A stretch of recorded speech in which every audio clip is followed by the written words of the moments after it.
Channel the chemistry unspoken. जो आज का हमारा वीडियो का टॉपिक है वो है स्टील के हवाले से। ठीक है, तो आज हम स्टील की क्लासिफिकेशन के हवाले से डिस्कस करेंगे। स्टील होता क्या है हम ये डिस्कस करेंगे और हम उसकी मैन्युफैक्चरिंग के हवाले से बात करेंगे। तो सबसे पहले हम स्टील की डेफिनेशन देख लेते हैं कि हमारे पास जो स्टील है वो बेसिकली होता क्या है।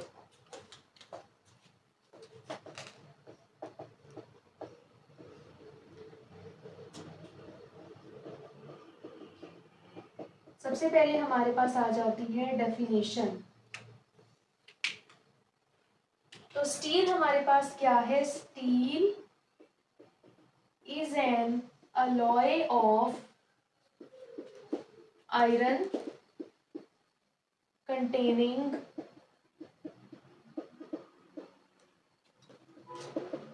0.25 to 2.5% of carbon along with impurities like sulfur, phosphorus, silicon, manganese etc।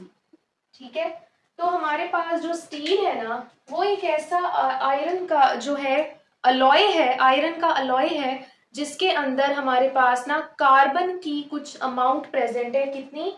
0.25 से 2.5% तक इसमें कार्बन प्रेजेंट होता है। यानी बेसिकली स्टील जो है ना वो आयरन और कार्बन का अलॉय होता है। ठीक है, और इसके अंदर ना कुछ इम्प्योरिटीज भी प्रेजेंट हो सकती हैं, जैसे सल्फर की, फास्फोरस की, सिलिकॉन की, मैंगनीज की। ठीक है, तो हमारे पास जो है स्टील बेसिकली क्या होता है? आयरन और कार्बन का अलॉय होता है। ठीक है, अब हम बात कर लेते हैं क्लासिफिकेशन ऑफ स्टील की।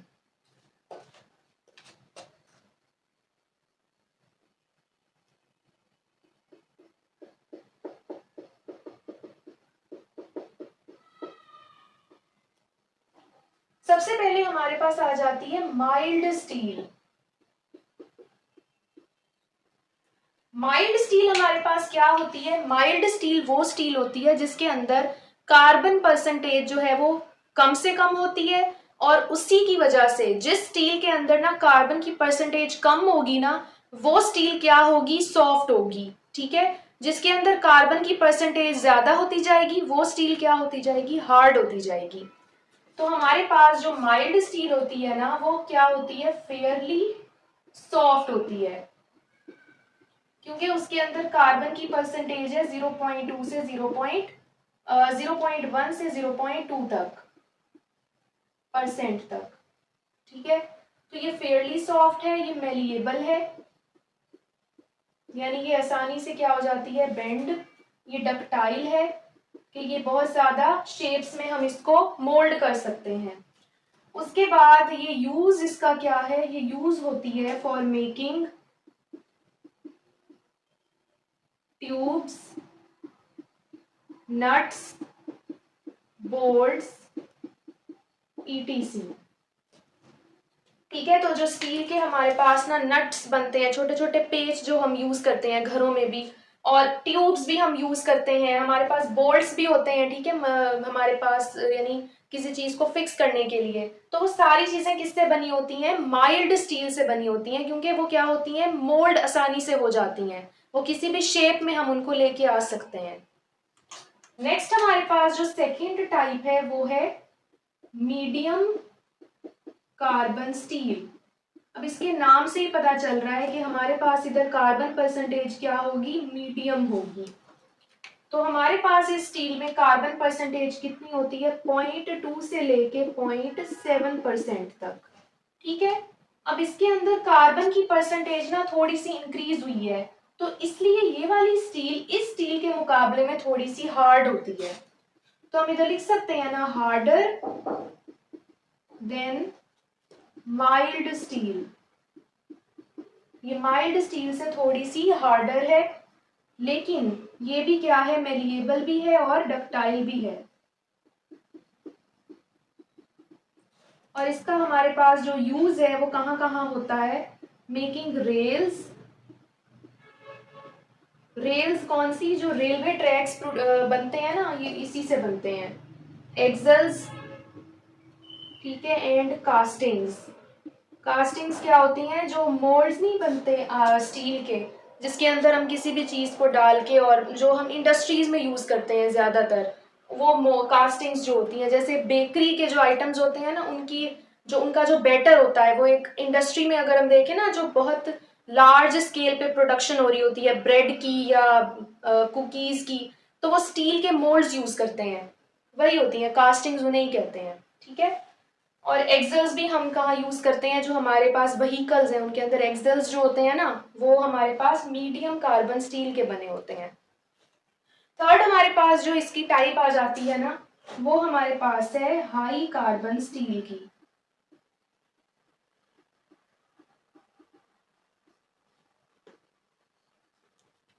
हाई कार्बन स्टील में हमारे पास कार्बन परसेंटेज जो है वो कितनी होती है? 0.7 से 0.15%।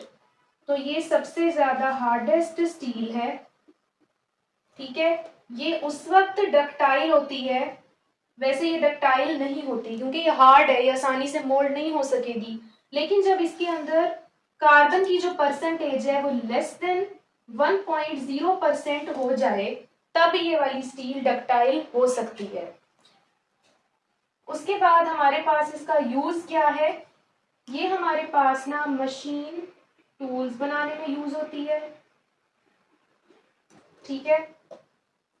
उसके बाद हमारे पास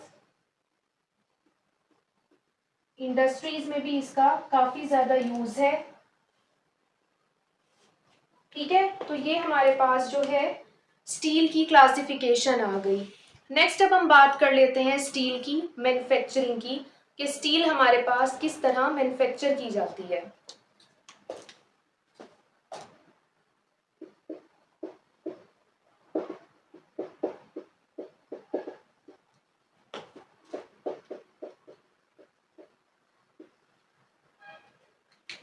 स्टील को मैन्युफैक्चर करने के हमारे पास ना दो मेथड्स हैं। एक तो हमारे पास है ओपन हर्थ प्रोसेस। ठीक है। ओपन हर्थ प्रोसेस के अंदर ना हम कास्ट आयरन, रोट आयरन और स्टील स्क्रैप, जो पहले स्टील प्रोड्यूस हुई है ना, उसका जो वेस्ट मटेरियल है, उसे स्टील स्क्रैप कहते हैं। इन तीनों चीजों को यूज करके ना स्टील बनाते हैं ओपन हर्थ प्रोसेस में। लेकिन एक हमारे पास सेकंड मेथड होता है जिसे हम कहते हैं बेस्मर्स प्रोसेस। बेस्मर्स प्रोसेस के अंदर हम सिर्फ कास्ट आयरन से ही स्टील प्रोड्यूस करते हैं, सिर्फ कास्ट आयरन से। ठीक है। तो हमारे पास ना स्टील की मैन्युफैक्चरिंग के दो मेथड्स हैं। आज हमने कौन सा डिस्कस करना है? आज हमने ओपन हर्थ प्रोसेस को डिस्कस करना है। ठीक है।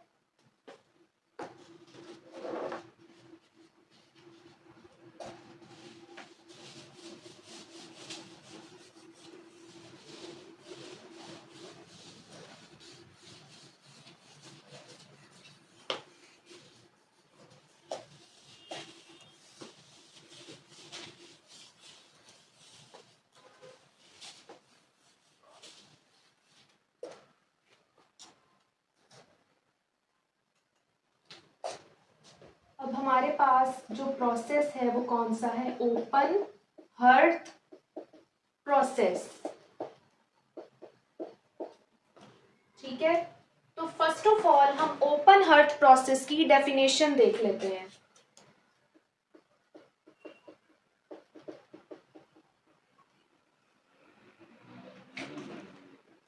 तो इसकी डेफिनेशन क्या है? A traditional method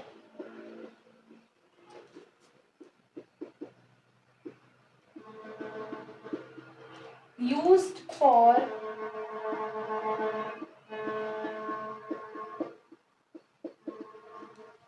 manufacturing of steel by heating cast iron,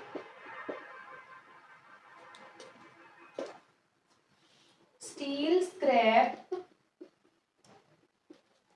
hot metal, etc. in a refractory lined shallow open furnace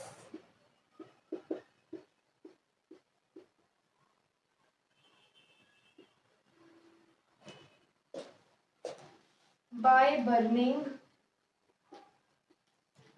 producer gas in air। ठीक है, तो हमारे पास जो ओपन हर्ट प्रोसेस है वो एक ऐसा प्रोसेस है जिसमें हम कास्ट आयरन, ठीक है, हॉट मेटल और स्टील स्क्रैप, इन तीनों चीजों को ना एक ओपन फर्नेस के अंदर बर्न करते हैं। यानी ओपन फर्नेस का क्या मतलब होता है?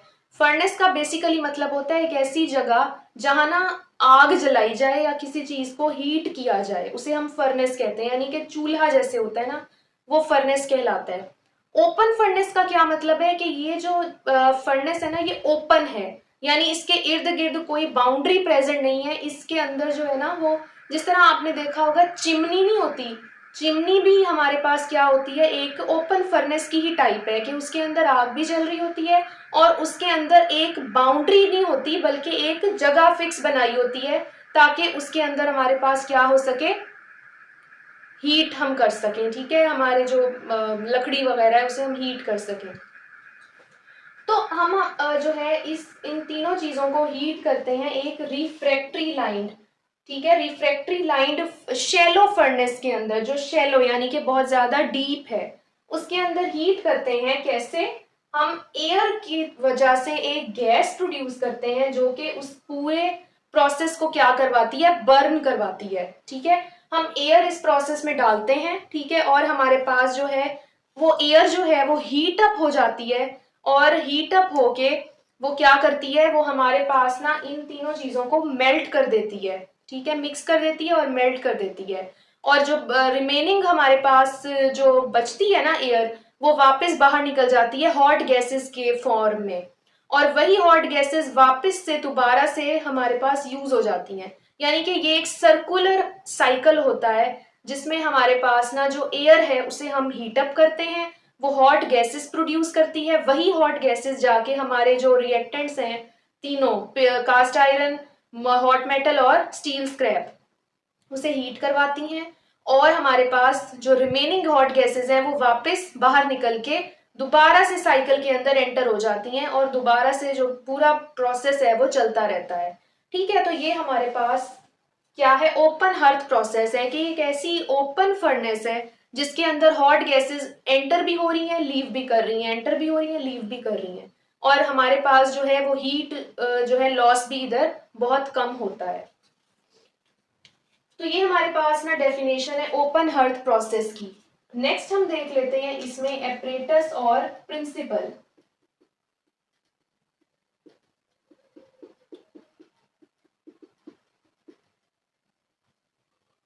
ओपन हर्ट प्रोसेस में एपरेटस जो यूज होता है वो तो मैंने अभी बताया है, वो कौन होता है, ओपन हर्ट फर्नेस होती है।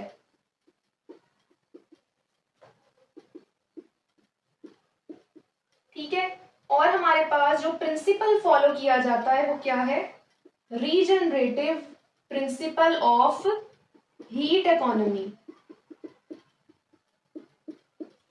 Regenerative principle of heat economy follow किया जाता है। ये प्रिंसिपल क्या कहता है, ये प्रिंसिपल ये कहता है कि हमारे पास ना हम एक हॉट बॉडी से ना हीट ले रहे हैं, ठीक है, और उसे हम जो है ट्रांसफर करवा रहे हैं कोल्ड बॉडी की तरफ बाय अ वर्क डन। ठीक है, एक काम कर रही है वो हॉट गैस, और तब जाके वो किसी कोल्ड बॉडी की तरफ ट्रांसफर होती है। बीच में क्या कर रही है, वो काम कर रही है, वर्क डन कर रही है।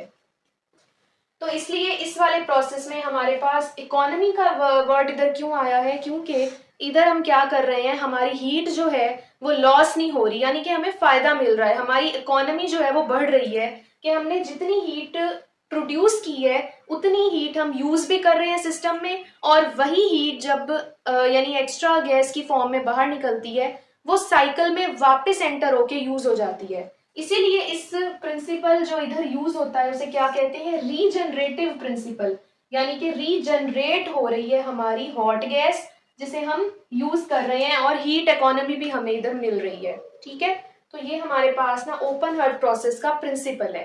नेक्स्ट अब हम देख लेते हैं types of open hearth furnace. हमारे पास ना जो ओपन हर्थ फर्नेस होती है ना वो दो तरह की होती है, एक में एसिडिक लाइनिंग होती है, एक में बेसिक लाइनिंग होती है। ठीक है, तो हम दोनों तरीकों से प्रोसेस डिस्कस करेंगे कि अगर हम open hearth furnace acidic lining वाली लें तो हम वो कब यूज करते हैं और वो कैसे यूज होती है, और बेसिक लाइनिंग भी हम कब यूज करते हैं और वो कैसे यूज होती है, तो ये भी हम देखेंगे।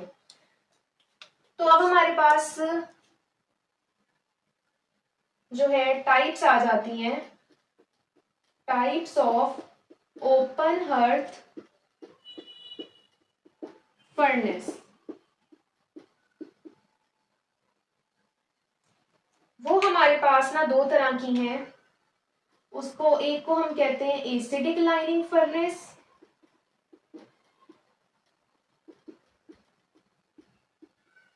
और एक को हम कहते हैं बेसिक लाइनिंग फर्नेस।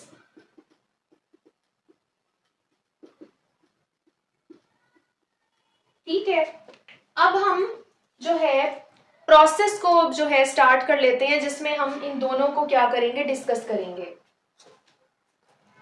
तो अब हमारे पास जो है ना नेक्स्ट आ जाता है manufacturing process.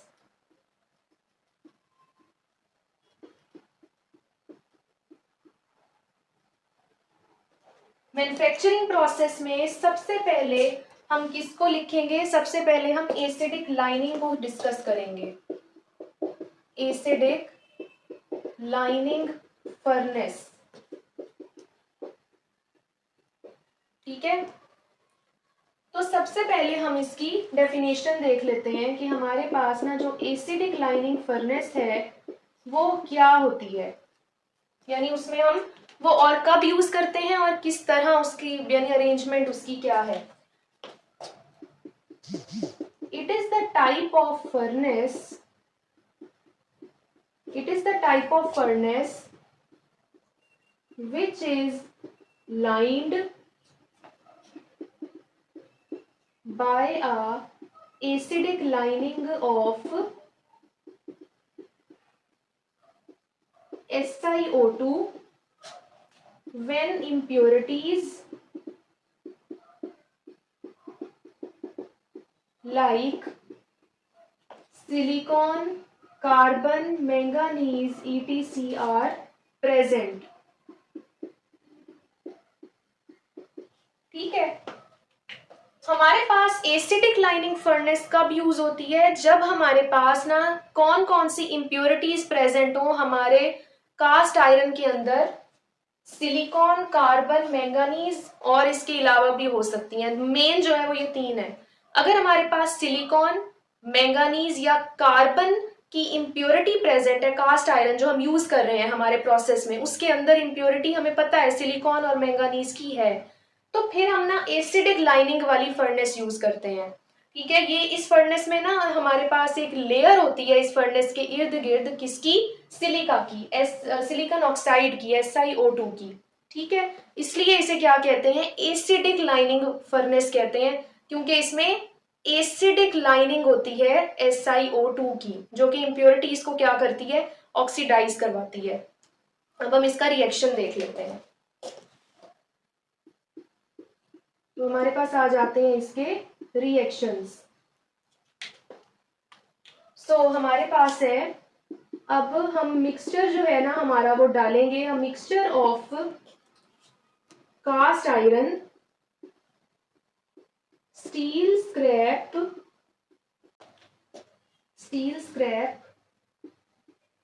And quick lime is charged to the furnace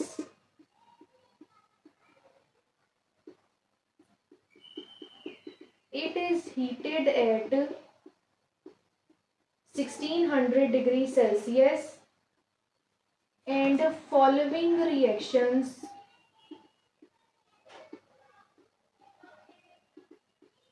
take place।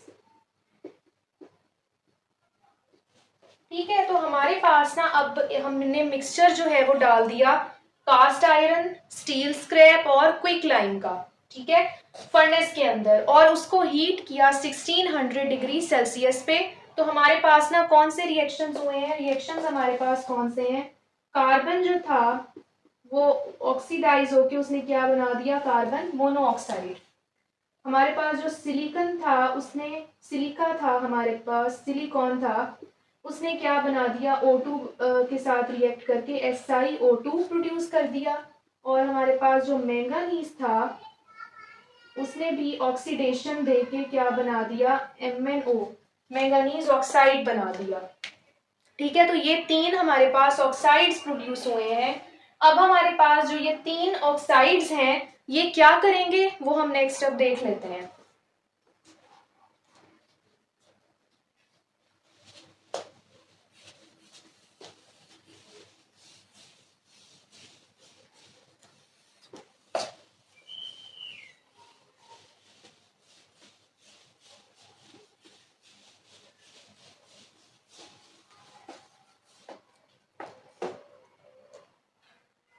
तो नेक्स्ट हमारे पास क्या है, जो कार्बन मोनोऑक्साइड बनी थी, carbon monoxide is escaped as flue gases, as flue gas. ठीक है, कार्बन मोनोऑक्साइड जो है वो फ्लू गैस बन के ना, यानी फ्लू गैस का मीनिंग होता है एग्जिट गैस, एग्जिट गैस बन के क्या हो जाती है, इस्केप कर जाती है। उसके बाद जो हमारे पास SiO2 है, SiO2 reacts with CaO, MnO and FeO to form silicates. ठीक है, तो हमारे पास जो कैल्शियम ऑक्साइड है वो कहाँ से आया, जो हमने क्विक लाइम यूज किया है ना, ये वहां से आया है। मैंगानीज ऑक्साइड पहले से बना था अभी। उसके बाद जो आयरन ऑक्साइड है वो हमारे पास कहाँ से आया है, जो हम कास्ट आयरन यूज कर रहे हैं ये वहां से आया है। तो इन तमाम के जो ऑक्साइड्स बनते हैं ना उनके साथ SiO2 रिएक्ट कर लेता है और सिलिकेट्स बना देता है। तो अब हमारे पास कैल्शियम ऑक्साइड के साथ SiO2 रिएक्ट करेगा तो क्या बनाएगा, CaSiO3 बनाएगा। तो इधर हमारे पास प्रोड्यूस होगा MnSiO3। उसके बाद हमारे पास है FeO प्लस SiO2, तो ये हमारे पास बनेगा FeSiO3। ये जो हमारे पास सारे प्रोड्यूस होते हैं ना इन्हें हम क्या कहते हैं, स्लैग कहते हैं। ठीक है, जो फर्दर आगे हम उसको मोल्ड करके हम स्टील में कन्वर्ट कर देते हैं। ठीक है, तो अब हमारे पास ये क्या प्रोसेस है, ये हमारे पास ना एसिडिक लाइनिंग फर्नेस के रिएक्शंस हैं जो कि हमने यहाँ डिस्कस किए हैं। अब हम देख लेते हैं कि बेसिक लाइनिंग फर्नेस क्या होती है।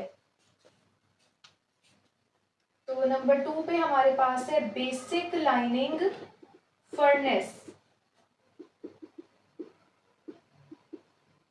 ठीक है, तो सबसे पहले हमारे पास इसकी डेफिनेशन आ जाती है।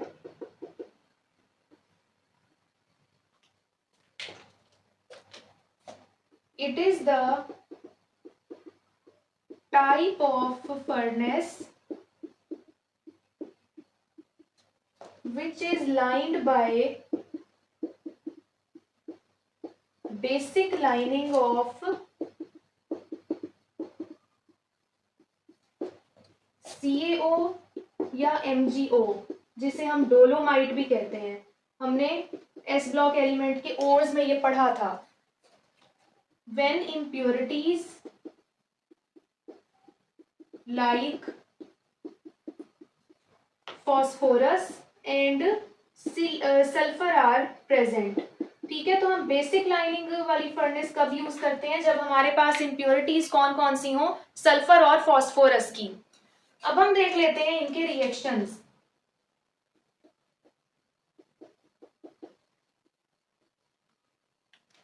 तो हमारे पास जो फॉस्फोरस और सल्फर है ना, फॉस्फोरस एंड सल्फर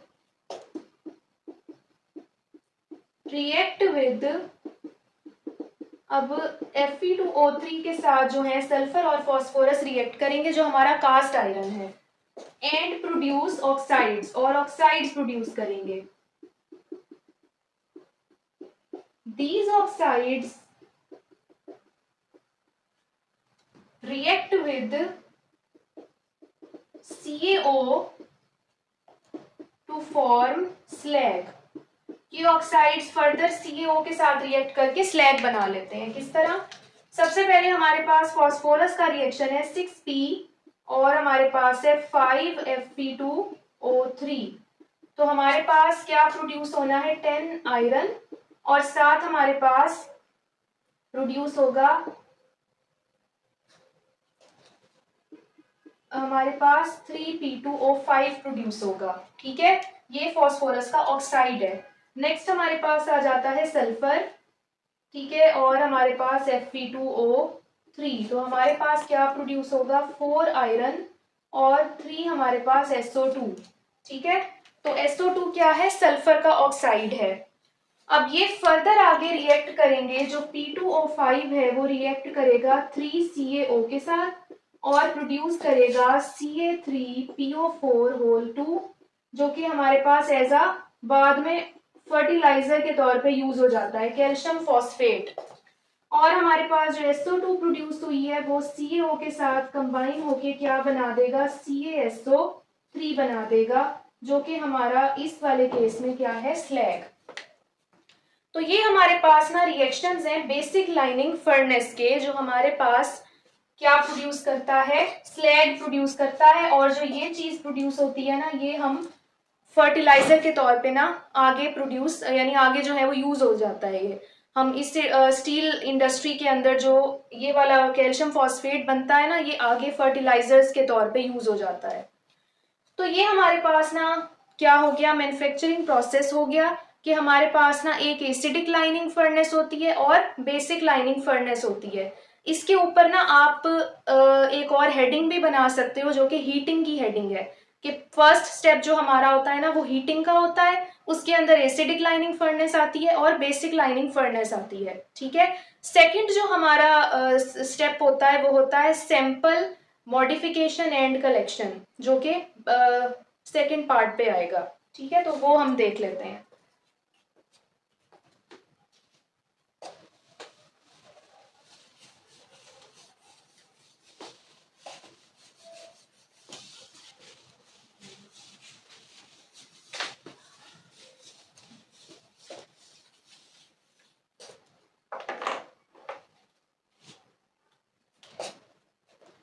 तो सेकंड हमारे पास पार्ट है सैंपल मॉडिफिकेशन एंड कलेक्शन।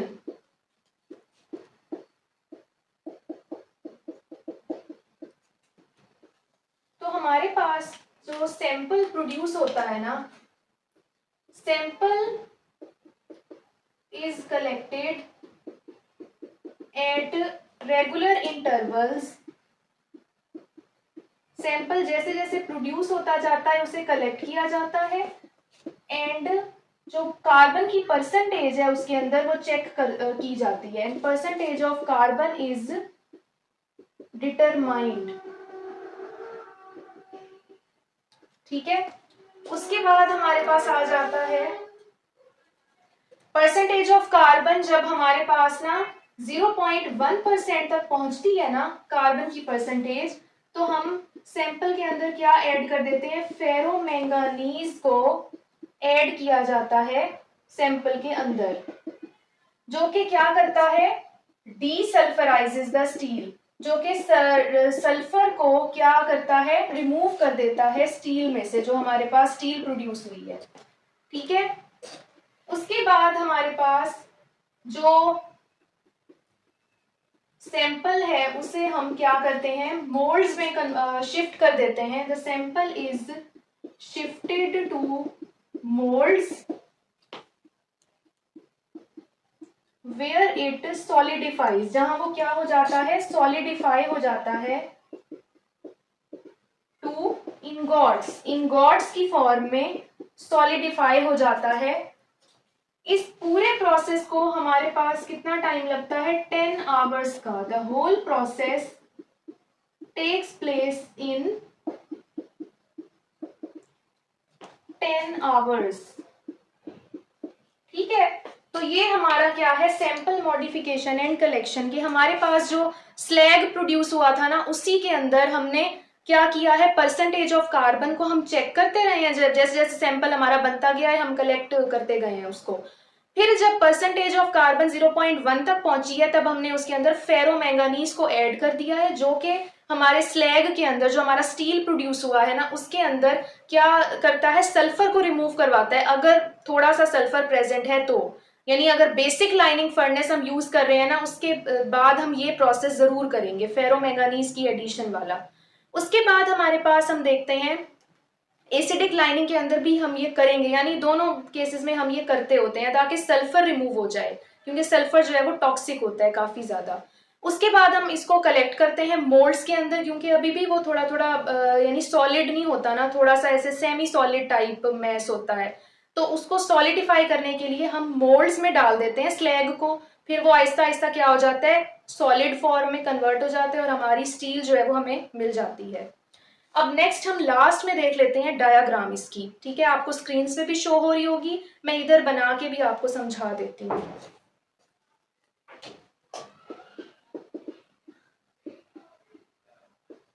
तो अब हमारे पास जो डायग्राम होती है ना, वो इस तरह की होती है।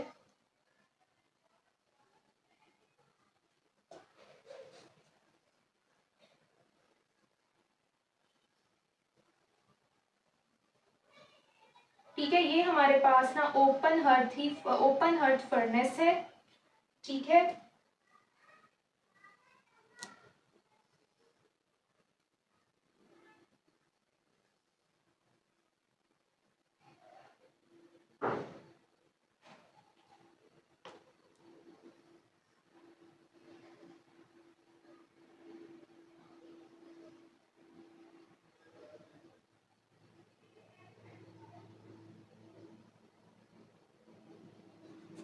ये हमारे पास जो ऐसे मैंने लाइंस बनाई है ना, ये हमारे पास क्या है, स्लैग है।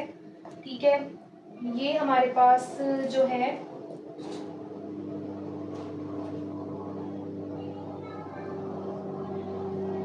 इधर से हमारे पास ना एयर एंटर हो रही है।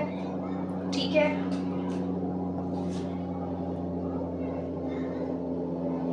ये हमारे पास जो हॉट गैसेस हैं वो क्या कर रही हैं, एग्जिट कर रही हैं, और इधर से हमारे पास जो हॉट गैसेस हैं वो दोबारा से क्या कर रही हैं, एंटर हो रही हैं। तो इधर हमारे पास जब ये एयर एंटर होती है ना, तो इधर आके हमारे पास क्या हो जाती है, जो एयर है ना वो पूरी इधर फैल गई। तो इस वाली जो हमारे पास ये वाला पोर्शन है ना, ये ब्लास्ट होता है, ब्लास्ट ऑफ हॉट गैसेस। यहाँ से हमारे पास जो हॉट गैसेस हैं वो भी साथ साथ क्या हो रही हैं, इंसर्ट हो रही हैं। तो इधर एयर और हॉट गैसेस जो है वो मिक्स होके ना क्या करती हैं, टेम्परेचर इंक्रीज कर देती हैं, और यहाँ हमारा जो स्लैग है वो प्रोड्यूस होता है, और इधर हमारा जो मोल्टन स्टील है वो बन जाता है। ठीक है, और स्लैग जो है वो ऊपर कलेक्ट होता जाता है और नीचे मोल्टन स्टील कलेक्ट होता जाता है।